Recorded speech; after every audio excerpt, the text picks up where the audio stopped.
तोप, ड्रोन्स उस वेबसाइट पे सारे के सारे दिखेंगे, मगर सच्चाई यह है कि अदानी उनमें से एक भी चीज नहीं बनाता है। वो सारे के सारे हथियार विदेशी कंपनियां बनाती हैं, ड्रोन इजराइल की कंपनी बनाती है, हथियार इजराइल की कंपनी बनाती है।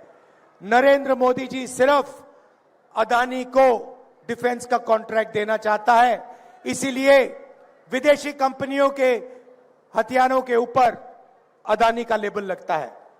एक तरफ जवानों से उनका पेंशन छीना जाता है, उनका शहीद का दर्जा छीना जाता है, उनकी ट्रेनिंग कम की जाती है, और दूसरी तरफ वही पैसा सीधा अदानी के जेब में जाता है। यहां पे ड्रग्स की इशू है।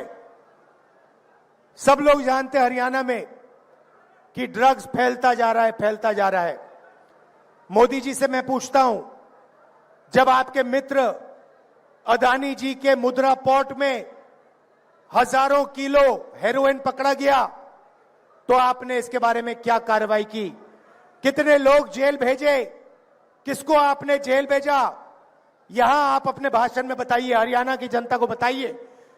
जब मुद्रा पोर्ट में, अदानी के पोर्ट में हजारों किलो ड्रग्स मिलता है, तो नरेंद्र मोदी जी, गुजरात की सरकार कोई कार्रवाई नहीं करते। अमेरिका गया, अमेरिका में हरियाणा के युवाओं ने मुझे फोन किया, कहते हैं राहुल जी, हरियाणा में हमारा कुछ नहीं बचा, इसलिए हम अमेरिका भाग के आए हैं। आप आइए, हमसे मिलिए। डैलस में जाके मैं मिला, छोटे से घर में, एक कमरे में 15-20 लोग रहते हैं, हरियाणा के युवा रहते हैं। मैंने उनसे पूछा, भाइयों आप यहां क्यों आए? वही जवाब जो आज मुझे यात्रा में मिला, राहुल जी हरियाणा में हमारे लिए कुछ नहीं बचा। एक तरफ महंगाई है, दूसरी तरफ बेरोजगारी। मैंने पूछा, भाइयों अमेरिका जाने के लिए कितने पैसे लगे? कहते हैं 35 लाख से 50 लाख रुपए लगते हैं। कैसे गए? राहुल जी, हरियाणा से मुंबई, मुंबई से इस्तांबुल, इस्तांबुल से कजाकिस्तान, कजाकिस्तान से साउथ अमेरिका, साउथ अमेरिका से सूरीनाम, सूरीनाम से पनामा, फिर पनामा के जंगलों में से निकलकर हम अमेरिका पहुंचे। रास्ते में हमने अपने मित्रों को मरते हुए देखा है। नाव डूब जाती है, हमारे भाई मर जाते हैं, माफिया के लोग पकड़ते हैं हमें। पनामा के जंगल से निकलते हैं, घने जंगल हैं, वहां पे माफिया के लोग हमें गोली मार देते हैं। मैंने कहा, भाई ये सब करके आप क्यों जा रहे हो? कहते हैं हरियाणा में कुछ नहीं बचा। फिर मुझे कहते हैं, राहुल जी आप हमारे लिए एक काम कीजिए। क्या करूं? जब आप वापस जाएंगे, आप हमें हमारे परिवारों से मिलिए। कहते हैं, राहुल जी हम 10 साल के लिए अपने परिवारों से नहीं मिल सकते हैं। अगर हमारे घर में कोई किसी की मृत्यु होती है, हम अंतिम संस्कार नहीं कर सकते, हम वापस नहीं आ सकते। आप जाके हमारे परिवार से मिलिए और उन्हें हौसला दीजिए कि हम ठीक हैं।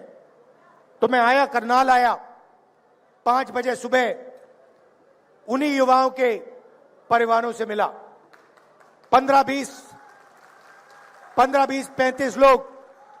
अजीब सी बात थी, करनाल में बच्चे, माताएं, और अमेरिका में बच्चों के पिता।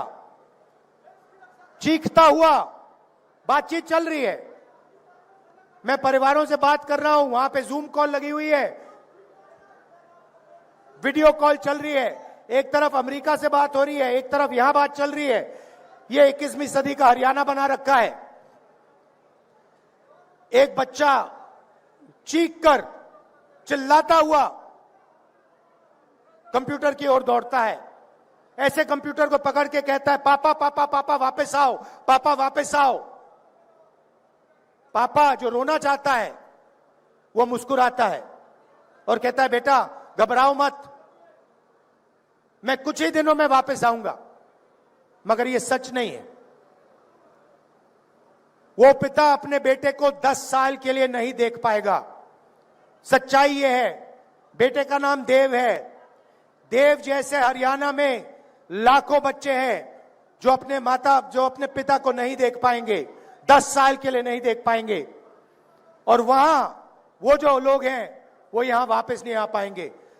माता की डेथ होगी, पिता की डेथ होगी, अंतिम संस्कार करने नहीं आ पाएंगे। यह है हरियाणा की सरकार की देन। क्योंकि यह है मोदी जी की देन कि हरियाणा में जो पहले रोजगार मिलता था वो सारा का सारा बंद कर दिया है। आपके जेब में से पैसा निकलता है, 24 घंटे आपके जेब में से पैसा निकलता है। पहले मोदी जी कहते थे गैस सिलेंडर का दाम 400 रुपए हो गया है। आज क्या है रेट गैस सिलेंडर का? 1200। मोदी जी भाषण में कहते हैं कि मेरी सरकार में 1200 रुपए का रेट हो गया है? नहीं कहते। हमारी सरकार आएगी, लिख के ले लो, 1200 रुपए वाला सिलेंडर 500 रुपए का आपको मिलेगा।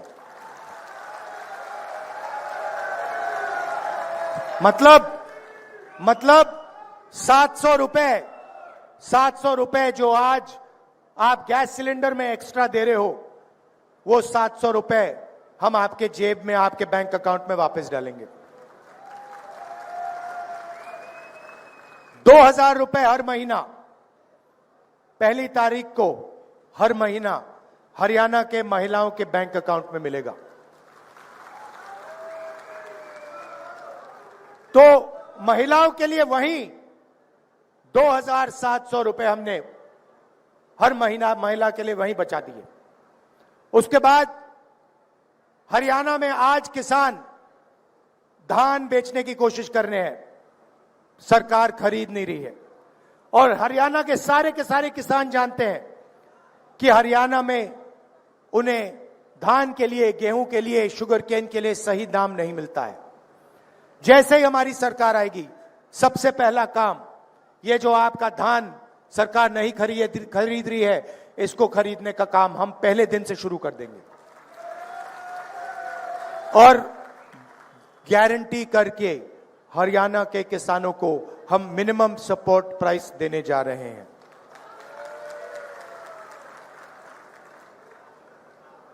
पहले आपको जेल से फिरौती के कॉल आते थे, आजकल आपको विदेश से फिरौती के कॉल आते हैं। आते नहीं आते? आते हैं। क्यों आते हैं? क्योंकि नरेंद्र मोदी जी ने, हरियाणा की सरकार ने बेरोजगारी का जाल फैला रखा है। इसीलिए हमने पता लगाया 2 लाख सरकारी रोजगार खाली पड़े हैं। हमारी सरकार आएगी तो 2 लाख सरकारी रोजगार आपके हवाले हम कर देंगे, हरियाणा के युवाओं को हम दे देंगे। और ये जो रोजगार हैं, 2 लाख रोजगार जो हैं, ये 36 बरादरी के लोगों को जाएंगे। ये किसी एक कम्युनिटी को नहीं जाएंगे, किसी एक वर्ग को नहीं जाएंगे। हरियाणा के 36 बरादरी के युवाओं को ये 2 लाख रोजगार न्याय के साथ, समानता के साथ बांटे जाएंगे। गरीबों के लिए 100 गज के प्लॉट और 3.5 लाख रुपए 2 बेडरूम के घर के लिए, और 300 यूनिट फ्री बिजली, और राजस्थान जैसा 25 लाख का बीमा, हेल्थ केयर का बीमा योजना आपको मिलेगा। देखिए, ये संविधान है, इसको अच्छी तरह देखिए। जो भी हिंदुस्तान के गरीब लोगों को मिला है, दलितों को, किसानों को, पिछड़ों को जो भी मिला है आज तक, वो इसके कारण मिला है। अगर राजनेता, हमारे जैसे लोग आपके लिए काम कर सकते हैं, तो उसका कारण यह है। और बीजेपी 24 घंटा इस पर आक्रमण करती है, आपको बताते नहीं है। मगर जब आरएसएस के लोग हिंदुस्तान की संस्थाओं में अपने लोग डालते हैं, अपने लोग भरते हैं और पिछड़ों को, दलितों को, आदिवासियों को, गरीबों को जगह नहीं देते हैं, तो वो संविधान पर आक्रमण कर रहे हैं। जब नरेंद्र मोदी जी अदानी की मदद करते हैं, अंबानी जैसे लोगों की मदद करते हैं और हिंदुस्तान का जो रोजगार का सिस्टम है उसको नष्ट करते हैं, तो वो संविधान पर आक्रमण कर रहे हैं। लड़ाई इसी बात की है। अगर आपको बीजेपी और कांग्रेस में फर्क समझना है, मैं आपको एक लाइन में समझा दूंगा। वो इसको खत्म करते हैं, हम इसकी रक्षा करते हैं। आप देखिए, संविधान में लिखा है, संविधान में लिखा है कि हिंदुस्तान के सब नागरिक एक जैसे हैं, समान हैं, सबको एक वोट मिलना चाहिए।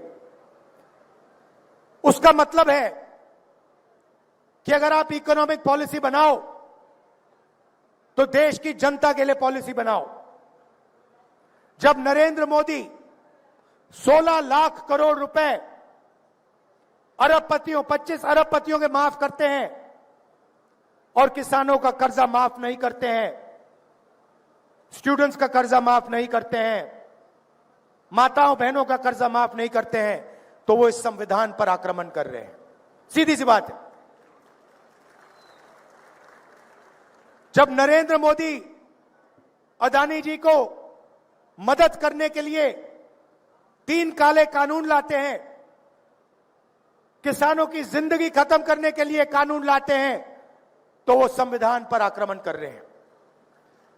जब नरेंद्र मोदी जी का चेहरा आपको 24 घंटा टीवी पे दिखता है, अदानी अंबानी की मीडिया जब 24 घंटा उनका चेहरा आपको दिखाते हैं, तो आपको पता लग जाना चाहिए कि इस संविधान पर आक्रमण हो रहा है। आपने कभी मीडिया में किसान का चेहरा देखा है, मजदूर का चेहरा देखा है, गरीब कारीगर का चेहरा देखा है? ना। क्यों नहीं?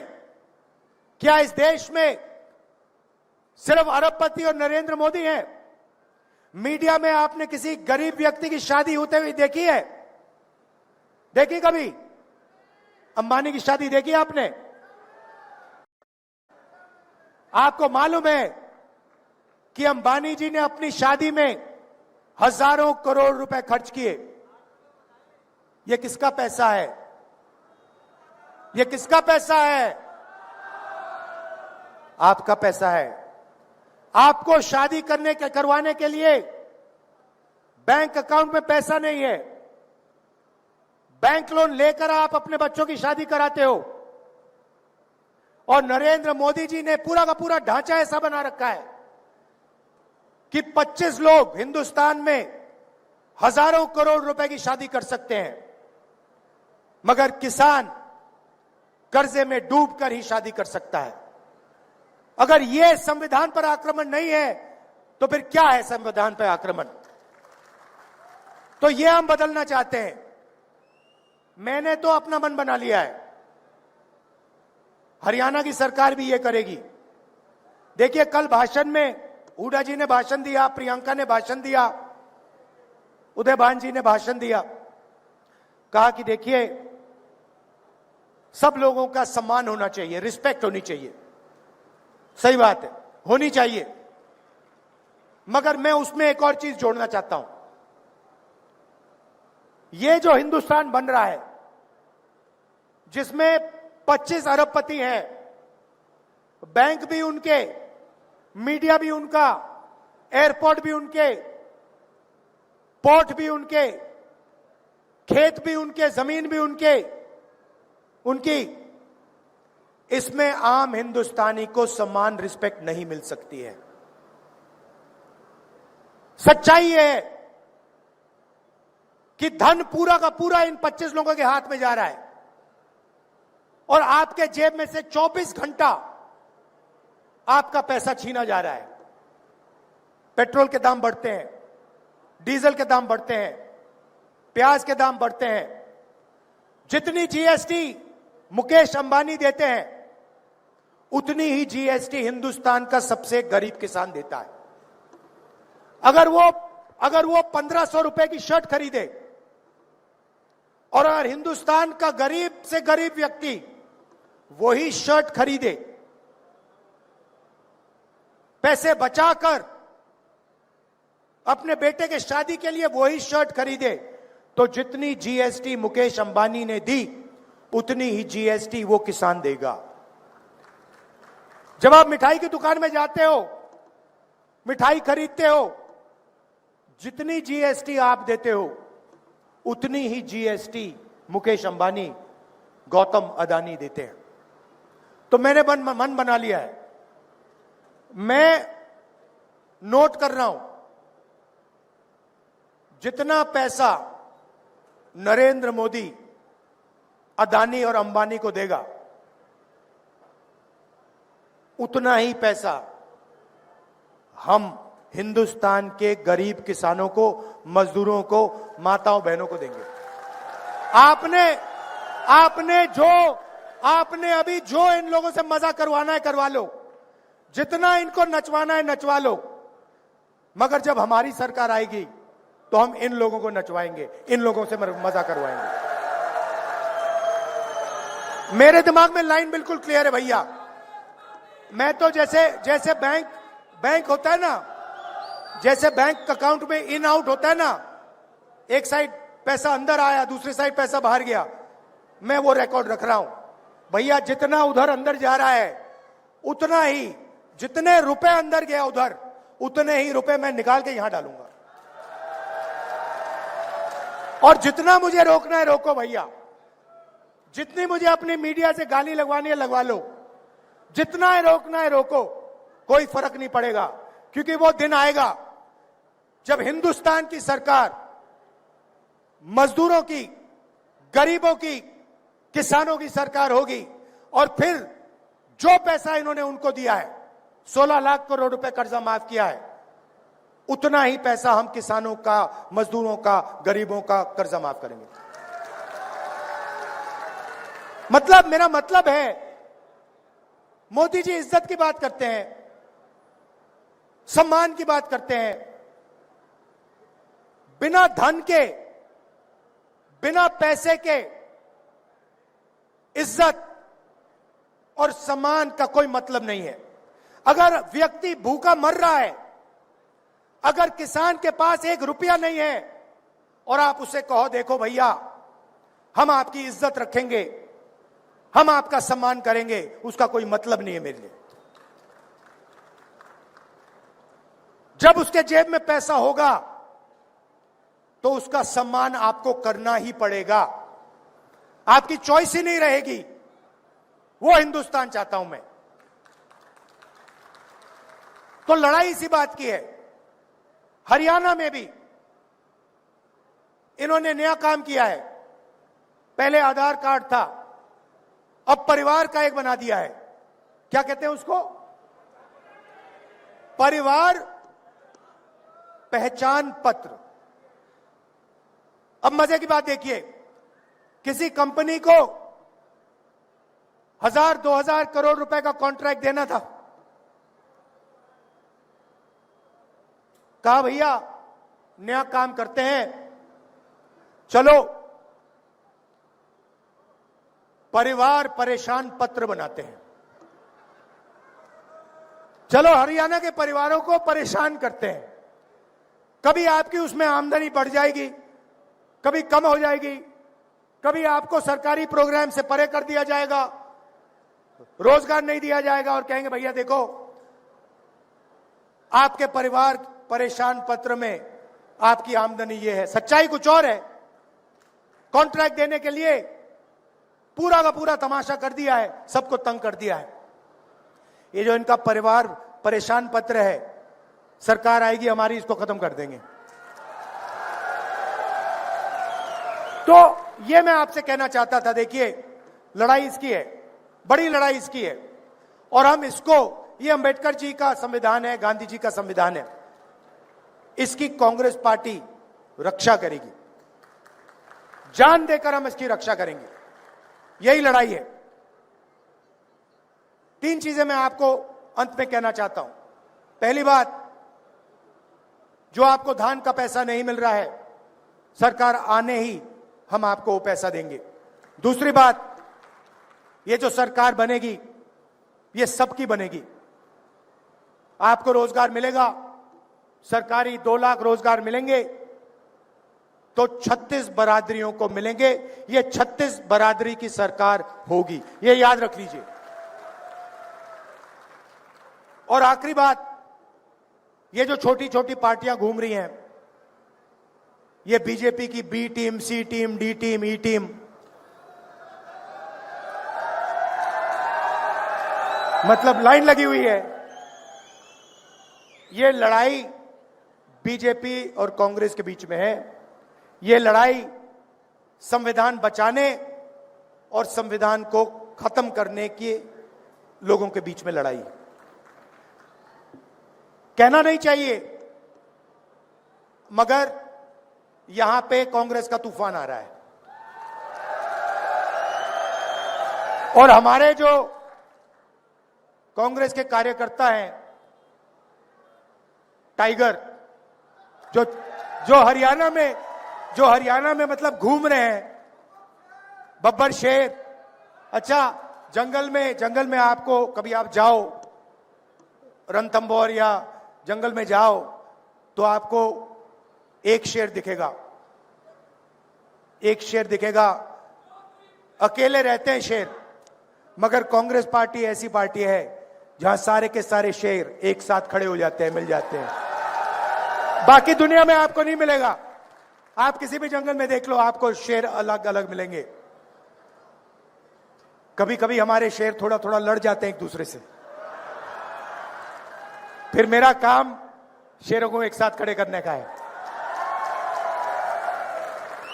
तो ये शेरों की पार्टी है, ये किसी से नहीं डरती है। और हमारे जो कार्यकर्ता हैं, शेर हैं, टाइगर हैं। 24 घंटा आप लगे रहते हो, लाठी खाते हो। मैं जानता हूं, कुछ भी हो जाए, कांग्रेस पार्टी का जो कार्यकर्ता है, ये आरएसएस वाले लोग बहुत लंबी लंबी बातें करते हैं, इनके कार्यकर्ताओं में दम नहीं है, इनके कार्यकर्ताओं में दम नहीं है। कांग्रेस पार्टी के सामने ये नहीं खड़े हो सकते, भाग जाते हैं। आप देखो, आपने देखा होगा,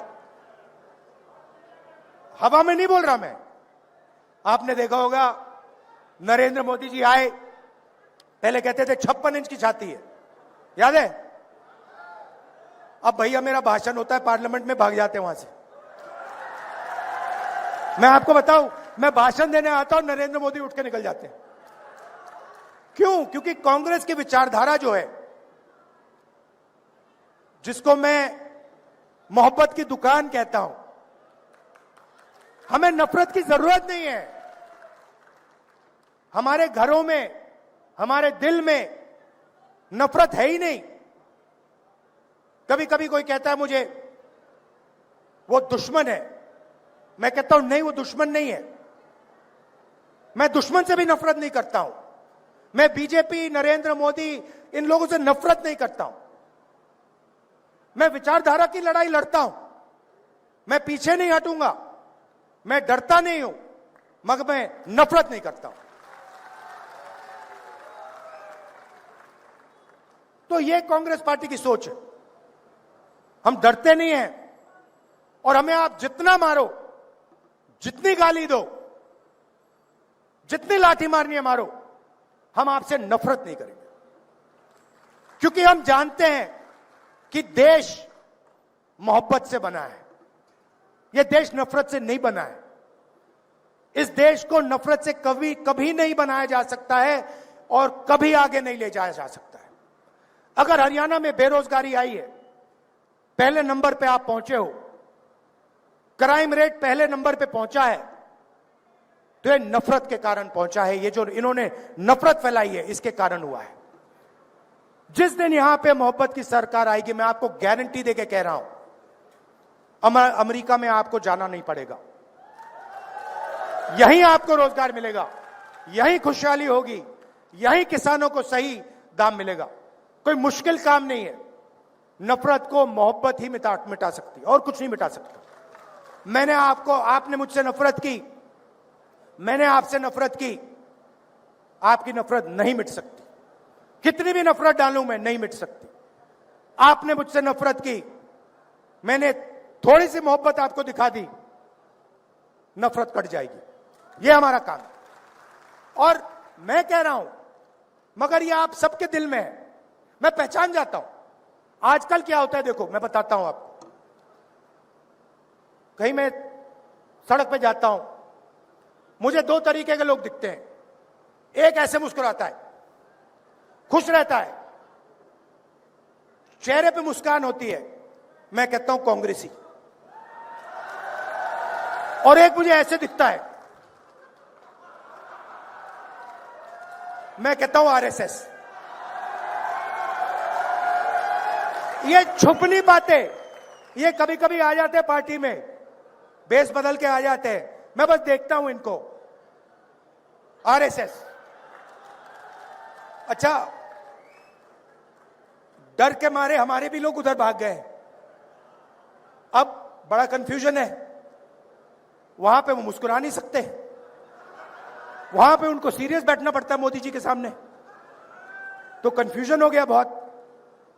तो आप लोग कौन हो? आप लोग वो हो जो डरे नहीं। ये जो यहां पे बैठे हुए हैं, ये देखो, सारे के सारे मुस्कुरा रहे हैं। देखो, अमित शाह की स्पीच देखना, मोदी जी की स्पीच देखना, वो सब ऐसे बैठे रहते हैं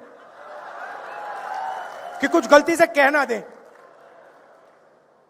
पता नहीं क्या हो जाएगा। यहां पे हमें लगता है ठीक है भैया, 2-3 बार चिल्ला भी लिए, कोई प्रॉब्लम नहीं है, संभाल लेंगे हम। तो ये पार्टी मोहब्बत की पार्टी है और आप लोग मोहब्बत वाले बब्बर शेर हो। धन्यवाद, नमस्कार, जय हिंद।